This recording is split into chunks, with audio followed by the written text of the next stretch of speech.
நாங்கள் உங்களை வந்து ட்ரெய்லர் லான்ச் அப்போ கொஞ்சம் கேட்டோம், வருத்தப்பட்டோம் அப்படின்லாம் சொன்னீங்க. அப்புறம் படத்தப்போ ரொம்ப பாராட்டினோம். ஆனால் அதை கொஞ்சம் அட்வான்டேஜாக எடுத்துக்கிட்டீங்களோ? ஏன் சார், ஏன் அப்படி சொல்கிறீங்க? இங்கே இருக்க போஸ்டர் பாருங்கள், பாக்கி எல்லாரும் கையை சும்மா வச்சுட்டு இருக்காங்க, அவர் மட்டும் அவர் கையில் மட்டும் அது ஏன் அதை கட் பண்ணியிருக்கலாமே சார்? அந்த கேரக்டர் அது சார், அந்த கேரக்டர் தான் படத்தில் இருக்குது, எதுக்கு இங்கே மக்களுக்கு தெரியப்படுத்தலாம் சார். எல்லாத்துலேயும் குத்த கதை பிடிச்சா எப்படி சார்? இல்லை அதுவும் டாப்பில் தூக்கி வச்சுருக்கீங்க. சரி, அதெல்லாம் எதாச்சியாக நடிக்கிறேன் சார். போஸ்டர் டிசைனர் தான் திட்டணும் சார், வேலு சொல்கிறாப்ப. நீங்கள் பார்க்காமல ஓகே பண்ணியிருப்பீங்க சார்.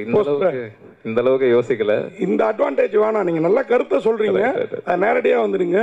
இந்த மாதிரி நெகட்டிவ் இது அடுத்த படத்துக்கும் பண்ணாதீங்க. Okay okay. ஏன்னா கண்டிப்பாக இது வந்து நமக்கு எல்லாருக்குமே சின்ன வயசில் இது என்னன்னு தெரியாது, ஆனால் இன்னைக்கு எல்லாருக்குமே தெரியும் சார். ஆனால் இந்த அவேர்னஸ் தேவையில்ல. அதான் அது தேவைங்க. ஆனால் நம்ம அப்பா நம்ம கையில் கொடுத்தா இதெல்லாம் கற்றுக்க கொடுத்தாங்க, அது கரெக்டு தான். அதுக்காக கேட்குறோம். சரி, எனக்கு நானே மீடியாவில் கொஞ்சம் ஜாலியான பர்சன் தான். எனக்கே ஒருத்ததுன்னா மற்றவங்க நிலமே யோசிச்சுப்பாரு. சரி, அடுத்த வாட்டி யோசிச்சுக்கிறோம் சார். Thank you thank you. ஜனனியார் பேசும்போது சொன்னாங்க, ஒரு சில டைலாக்லாம் என்னால் பேச முடியாமல் இருந்தது, அந்த டைலாக்லாம் மாற்ற சொன்னேன். அவ்வளோ வல்கராக டைலாக்லாம் கொடுத்தீங்களா அவங்களுக்கு? எந்த டைலாக் அவங்க மாற்ற சொன்னாங்க சார்? 3 வருஷம் முன்னாடி எடுத்த கதை இது. 3 வருஷம் 4 வருஷமா, அதனால் ஞாபகம் இல்லை சார் என்ன டைலாக் தூக்கணும்னு. என்ன டைலாக் தூக்கணும் நீங்கள் பேசணும்னு சார் ஆசைப்படுறாரு சார். நிஜமா ஞாபகம் இல்லை, பட் எனக்கு 2-3 லைன்ஸை வந்து கொஞ்சம் மாற்ற சொன்னதான் ஞாபகம். ஸோ அவ்வளோதான். அதனால தான் நான் ஃபீல் பண்ணேன் கொஞ்சம் டார்ச்சர் பண்ணிட்டணும் அப்படின்னு. மற்றபடி வேறு எதுவும் இல்லை. நிறையா கேள்விகள் கேட்டுகிட்டே இருந்தேன், இது எப்படி இருக்கும், இது எப்படி போகும், அந்த மாதிரி ரொம்ப அவரை கேள்வி கேட்டுகிட்டே இருந்தேன். மேபி அதுதான் அவர் கொஞ்சம் இரிட்டேட் ஆகிருக்குமோ அப்படி சொல்லி நான் சொன்னேன். இதில் ஒரு கேள்வி கேட்டு அப்படிலாம் எதுவுமே தப்பாலாம் இல்லை, கவலைப்படாதீங்க. சாரி. ஆமாம், கதை வந்து இது வரைக்கும் நான் பண்ணாத கதையாக இருந்தது. அண்ட் ஆல்சோ அது ஒரு எண்டில் வந்து ஒரு நல்ல விஷயம் டெலிவர் ஆகுது, ஒரு நல்ல மெசேஜ், ப்ரீச்சியாக இல்லாமல் சீன்ஸாக கன்வே ஆகுது. ஸோ நான் வந்து ஒரே மாதிரி படங்கள் பண்ணாமல் சம்திங் ஒரு போல்ட் கேரக்டராக இருந்தது. ஸோ அதனால் பண்ணணும்னு நினச்சேன், அவ்வளோதான்.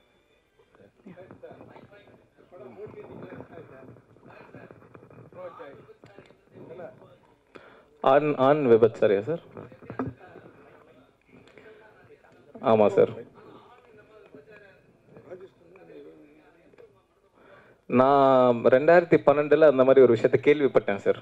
அப்போ தான் எனக்கு அப்படி ஒரு விஷயம் இருக்குதுன்றதே தெரிய வந்தது. ஸோ அதுக்கப்புறம் கதை எழுதும்போது நேச்சுரலி அதை வச்சா இன்ட்ரெஸ்டிங்காக இருக்கும் அப்படின்னு தோணுச்சு சார். அதனால தான் sir. Sir Saravanan OTT producer தான் சொல்லணும். ஓடிடி டாக்ஸ் போயிட்டுருக்கு சார். ப்ராப்ளி வித்தின் வீக் ஒரு நல்ல இது நம்புகிறோம். சரவணன் அந்த திண்டுக்கல் சரவணன் கிட்ட கொடுங்க. வணக்கம் சார். வணக்கம் சார். கொஞ்ச நாளாக காணும் நீங்கள் சினிமா ஃபீல்டுலேயே. ஆமாம் சார். ரொம்ப நாள் வெயிட் பண்ணி நல்ல படமாக தான் பண்ணியிருக்கீங்க. பட் ஆனாலும் வெயிட்டான கேரக்டர். ஆனால் உங்கள் வீட்டில் என்ன சொன்னாங்க? நம்ம வீட்டில் என்ன சார், என் வீட்டில் கனவும் கற்பனையும் தான் சார். யாரும் இல்லை சார். இன்னும் ஒரு டைம் கூட கல்யாணம் பண்ணல சார். அதான் கேரக்டர் பண்ணும்போது பார்த்தேன், நம்மளும் யாரும் ஒரு கால் கூட வந்ததே இல்லையே. நான் விக்கிட்ட சொன்னேன், இப்படிதான் கால் பண்ணுவாங்களா விக்கி? ஆமாண்ணே அப்படின்னா. எனக்கும் யாரும் கால் எல்லாம் வந்ததே இல்லை விக்கி அப்படின்னேன். அதுக்கு நீங்கள் சரிப்பட்டு வர மாட்டீங்கன்னுட்டான். இல்லை ப்ரொடியூசர் கூட அவருக்கு அந்த ப்ரொடியூசர் கிட்ட இல்லை படம் பேர் தான் ஹாட் ஸ்பாட்னு வச்சாங்க. கொஞ்ச நேரத்தில் இந்த இடத்தையும் ஹாட் ஸ்பாட் ஆக்கிட்டீங்க. டைரக்டர் கொஞ்ச நேரத்தில் சூடாயிருப்பார் போலக்குது. ஐயோ என்னடா என்ன கேள்வி கேட்குறாருன்னு. என்ன அவ்வளோ கோவம்? செகண்ட் கதை 2 கதையும் எடுக்கலன்ற கோவமா இல்லை எடுன்ற கோவமா? இல்லை எடுன்ற ஆதங்கம். ஏன்னா அந்த 2 கதை ரொம்ப நல்லாயிருக்கும், அது வேறு லெவலில் இருக்கும். நான் இன்னொரு விஷயத்த சொல்ல மறந்துட்டேன் விக்னேஷ் கார்த்திகை பற்றி. வீணாலே விஜயகாந்த் சார் மாதிரி வெற்றி தான், விஜய் சார் மாதிரி விக்னேஷ் கார்த்திக். ஸோ அவர் மேலே வச்சுக்கிற நம்பிக்கை தான், அது வேறு லெவலில் இருக்கும். வெயிட் பண்ணுங்கள். அமர்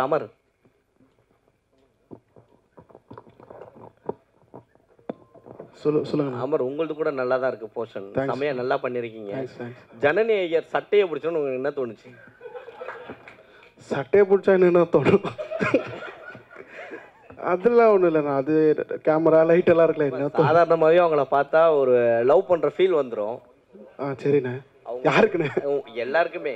ஏன்னா அவ்வளோ அழகாக இருப்பாங்க. ஆமாண்ணே. ஸோ உங்கள் போர்ஷன் அந்த மிரட்டுற தோணியை அவங்க பயங்கரம் மிரட்டி இருப்பாங்க. ஆமாண்ணே. அப்போ பயந்தண்ணே நிஜமாலே. ஐயோ ஏதாவது தெரியாமல் ஏதாவது பட்டுக்கிடுச்சுன்னா அடிச்சிருவாங்களோ அப்படின்னு ஒரு பயம் இருந்ததுண்ணே. பட் எல்லாரும் இருக்கும்போது நமக்கும் தெரியும்ல இவ்வளோ தான் நடக்கும் அப்படின்னு. அதனால் அவ்வளோதானே நடந்தது. இல்லை இந்த மாதிரி ஏதாவது லைஃப்பில் ஏதாவது ஃப்ரெண்டு கூப்பிட்டு போயிருக்கானுங்களா? அந்த மாதிரி ஃப்ரெண்டே இல்லைண்ணே. அந்த மாதிரி ஃப்ரெண்ட் இல்லை, அண்ணனை மாதிரி ஒரு அண்ணன் இல்லை. Thanks sir. டைரக்டர் சார், அதே மாதிரி தமிழ் சினிமாவில் எவ்வளவோ பெண் உரிமை கதைகள் வந்திருக்குது. ஆனால் இந்த படத்தில் நீங்கள் இந்த படத்தில் நீங்கள் பண்ணியிருக்கிற பெண் உரிமை உண்மையாகவே ஆமாம்ல அப்படின்னு தோண வச்சுது. அதுவும் ஒரு இந்த படத்தோட வெற்றிக்கு மெயின் காரணம். நன்றி நன்றி. அவன் நம்ம அப்படி அதாவது நான் என் ரிவ்யூவில் கூட சொல்லியிருப்பேன், கொஞ்சம் நமக்கு ஆண் புத்தி ஜாஸ்தின்னு வச்சுக்கோங்களேன். ஆனால் நமக்கே தோணுது அப்படிங்கிற அதை எப்படி அதை கரெக்டாக பதமாக என்ன மாதிரி ஆள் கூட ஒத்துக்கிற மாதிரி எடுத்திருந்தீங்க இல்லையா? அது உண்மையாக நீங்கள் அந்த மாதிரி கேரக்டர் யாராவது சந்திச்சிருக்கீங்களா இல்லை கற்பனை தானா?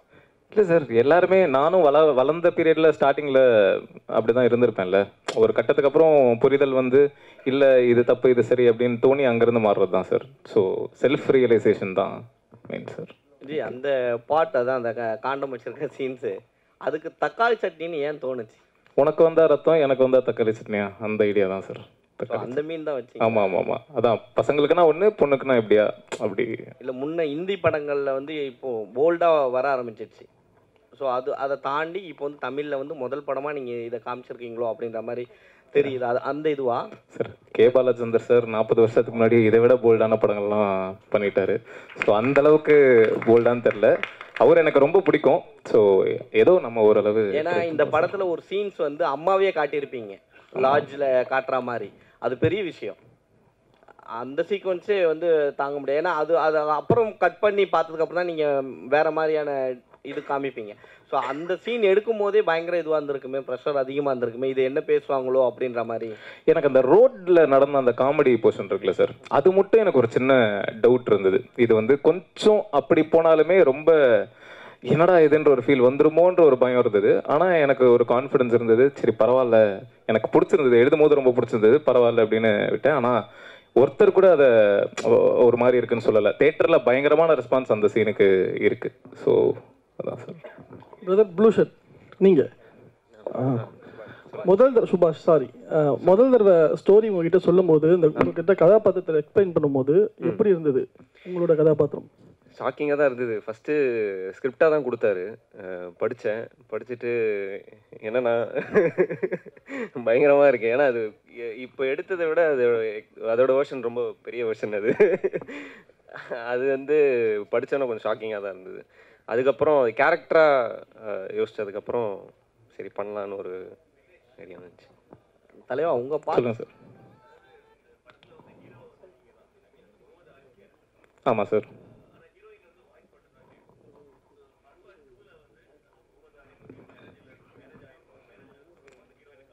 சார் ஹாட்ஸ்பாட் 2 நான் அந்த ஆங்கிள் என்ன யோசிக்கவே இல்லை.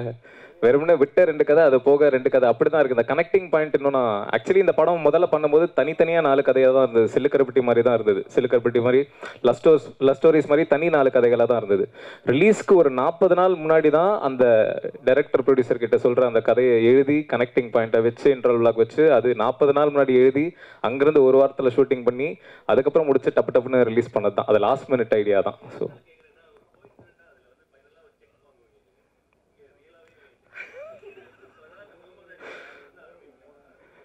இது நல்ல ஐடியாவாக இருக்குது சார்.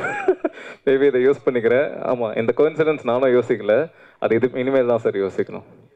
அதே மாதிரி டேரக்டர் சார் 3-4 ப்ரொடியூசர் இருக்காங்க. உங்களை நடிக்க வைக்கணும்னா நீங்கள் ஒரு 10 லட்சம், நீங்கள் ஒரு 20 லட்சம் அப்படி தனியாகவும் போட்டுடலாமே மீட்ரு. நோக்கம் அவரை மட்டும் நடிக்க வச்சுருந்தீங்கல்ல, அதுக்காக கேட்குறேன். அது இருக்கட்டும். ஒரே ஒரு கொஸ்டின், அந்த படத்தில் லாஸ்ட்டாக அந்த லட்சுமி கேரக்டர், அந்த கலையரசன், அந்த கேரக்டரில் மீடியாக்கள், அதாவது டிவி மீடியாவை டேரிங்காக பண்ணியிருந்தீங்க. இதுக்கு முன்னாடி லட்சுமி ராமகிருஷ்ணன் அவங்க எபிசோடை மட்டும் வச்சு ஒரு படம் பண்ணியிருந்தாங்க, அருவி. இல்லை சொல்வதெல்லாம் உண்மை, அதான் அருவி அந்த கேரக்டர். ஆனால் நீங்கள் டேரிங்க, உங்களுக்கு மீடியா சைட்லேருந்து சப்போர்ட் நல்லாவே இருக்குது. டிவி மீடியா சைட்லேருந்து யாராவது என்னப்பா, ஏன்னா நீங்களும் டிவி மீடியாவில் வேலை பார்த்ததா கேள்விப்பட்டேன் நான், என்னப்பா அப்படி பண்ணியிருக்கேன் அப்படின்னு யாராவது வருத்தப்பட்டாங்களா? இது ஒரு கேள்வி.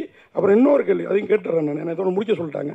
இன்னொரு கேள்வி, அதாவது இந்த படம் நீங்கள் இப்போ தவிக்கிறீங்கள, இந்த செகண்ட் வீக்கு புஷ் பண்ண வேண்டியிருக்குது, படம் நல்லா இருக்குன்னு டாக்கு போய் இப்போ தான் மக்கள் வர்றாங்கன்ட்டு. இந்த படத்துக்கு ப்ரொமோஷன் இன்னும் கொஞ்சம் நல்லா இருந்தால், இன்னும் கொஞ்சம் வாரமே ரீச் இன்னும் பெரிய லெவலில் இருந்திருக்கும். இன்னும் கொஞ்சம் தெரிஞ்ச ஸ்டார்ஸ் இருந்திருந்தா இன்னும் கொஞ்சம் நல்லா இருந்திருக்கும் அப்படின்ற ஃபீல் எங்கேயாவது உங்களுக்கு ஏற்பட்டுதா? ஏன்னா இப்போ ஜிவி பிரகாஷ் கல்வன் பார்த்தீங்கன்னா முதல் நாளே கொஞ்சம் தூக்குனுச்சு, அவருக்கு ஒரு வேல்யூ இருக்கிறதுனால உங்களுக்குமே அந்த அடியில் அது ஏற்பட்டிருக்கும். ஆனால் இந்த படத்துக்கு இப்போ தான் கூட்டம் வருது, ஆனால் உங்களுக்கு தேட்டர் கிடைக்க மாட்டேங்குன்னு வருத்தப்பட்டீங்க. இந்த ப்ரொமோஷன் சைடு இன்றைக்கி வந்து ஒரு 2 டெய்லியில் விளம்பரம் கொடுத்துட்டு 2 டிவியில் விளம்பரம் கொடுத்தா பத்தாது, அது கொஞ்சம் வீக்காக இருக்குதோன்னு எனக்கு தோணுச்சு. அதை பற்றியும் சொல்லுங்கள் கொஞ்சம். ஓகே, முதல் கேள்வி மீடியாவில் இருந்து யாரும் என்கிட்ட பேசல. நான் ஃபுல் மீடியாவையெல்லாம் எதுவும் தப்பாக சொல்ல சார். அதில் அந்த மாதிரி ஷோ, அதுவும் அந்த மாதிரி ஷோவில் குழந்தைங்களை இப்படி யூஸ் பண்ணுறது மட்டும்தான் தப்புன்னு சொல்லியிருக்கேன். அவங்க தப்பா யூஸ் பண்றாங்கன்றத நான் சரியா சொல்லியிருக்கேன்.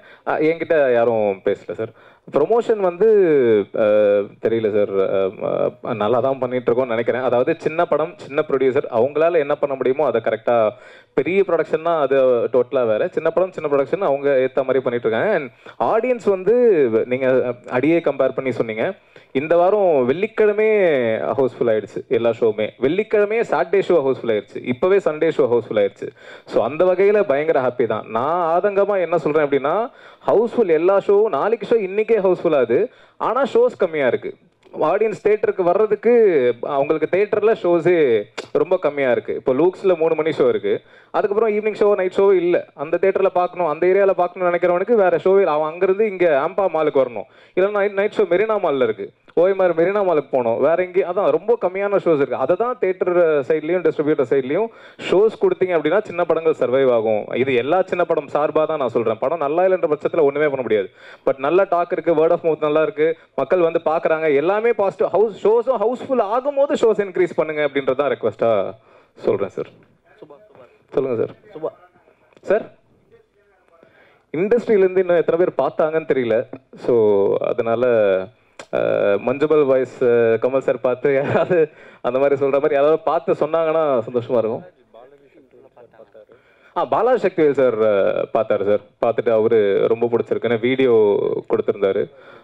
வேறு டைரக்டர்ஸ் யூனியன் ஷோவில் பேரரசு சார் அப்ரிஷியேட் பண்ணார். அயோத்தி டைரக்டர் வந்திருந்தார். ஸோ இந்த மாதிரி நிறைய பேர். ஆனால் தனியாக அவங்களா பார்த்துட்டு எனக்கு கால்ஸ் வந்து இன்னும் வரல சார். அதான் பார்த்தாங்களானே தெரியல. ஸோ மேபி அவங்களுக்கும் இந்த ட்ரெய்லர்னால ஒரு ஹெசிடேஷன் இருக்கலாம் அப்படின்னு நினைக்கிறேன். ஆனால் அப்படி கிடையாது. அதான் இது முழுக்க முழுக்க குடும்பங்கள் பார்க்க வேண்டிய, குடும்பங்கள்லாம் குழந்தைகள் அல்லாது குடும்பங்கள் பார்க்க வேண்டிய படம். ஸோ இது முடிஞ்ச அளவுக்கு அதை புஷ் பண்ணிட்டு இருக்கோம். ஸோ பார்த்தாங்கன்னா நல்லாயிருக்கும். சுபாஷ் அவர் உங்ககிட்ட தக்காளி சட்னி ஸ்டோரி சொல்லும் போது ஓப்பனிங் சீனே இதான் வைக்க போகிறேன் அப்படின்னு சொன்னாரா? இல்லை, அது ஸ்கிரிப்ட்லேயே இருந்துச்சு. இதுதான் வந்து அவனோட கேரக்டர். அவன் என்ன பண்ண போறான்றத முன்னாடி ஒரு கிளிம்ஸாக ஃப்ரெண்ட்ஸில் வச்சுருந்தாரு. தேங்க்யூ. ரெஃபரன்ஸுன்னு இல்லை, ரெஃபரன்ஸுன்னு இல்லை. இதுக்கு முன்னாடி இந்த கேரக்டர் வந்து மேல் ப்ராஸ்டியூஷன் பற்றி மட்டும் இல்லை, அதில் அவனோட ஐடியாலஜி, லவ் வேற லஸ்ட் வேறன்னு சொல்கிறவனோட ஐடியாலஜி பற்றி தான். ஸோ அதுதான் மெயினான ஒரு விஷயமா பண்ணாங்க. தேங்க்யூ எல்லாருக்கும் மீண்டும் ஒரு முறை நன்றி.